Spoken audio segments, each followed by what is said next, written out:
Hello everyone. When I was 7, I refused to get on the playground rope swing. I saw my friends flying into the air, laughing, and I said to myself, that looks dangerous. And in that day, I chose a safe bench. But months later, I realized I had missed the best scrapping stories, the loudest lives, and the job that could flip my stomach in the best way. Today I want to talk about something that sounds big, but is built from tiny, small choices. Bravery.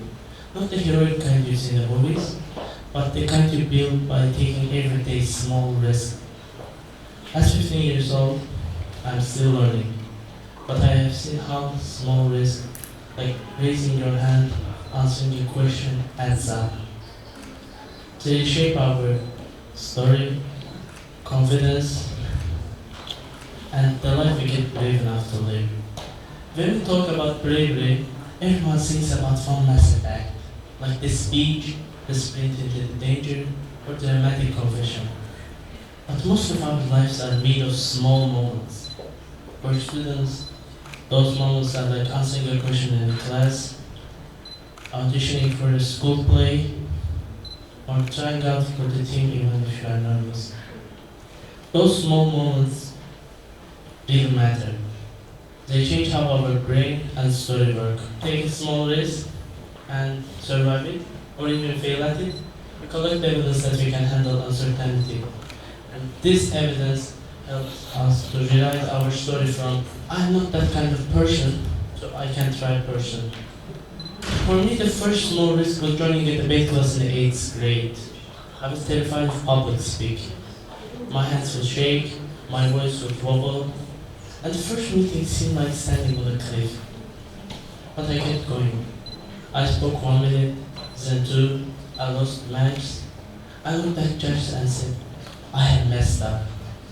But at the end of that year, I volunteered to give a short speech in our school assembly.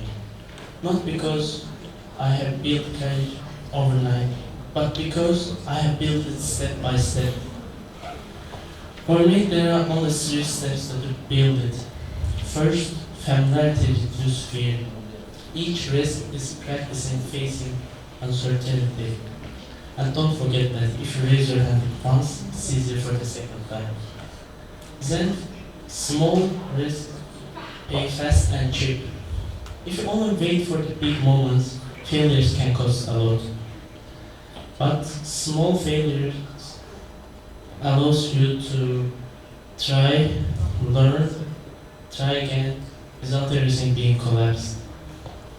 And for the third, confidence compounds. Every success, no matter how small or big, adds up. They shape our confidence and they really help us to build a more courageous life.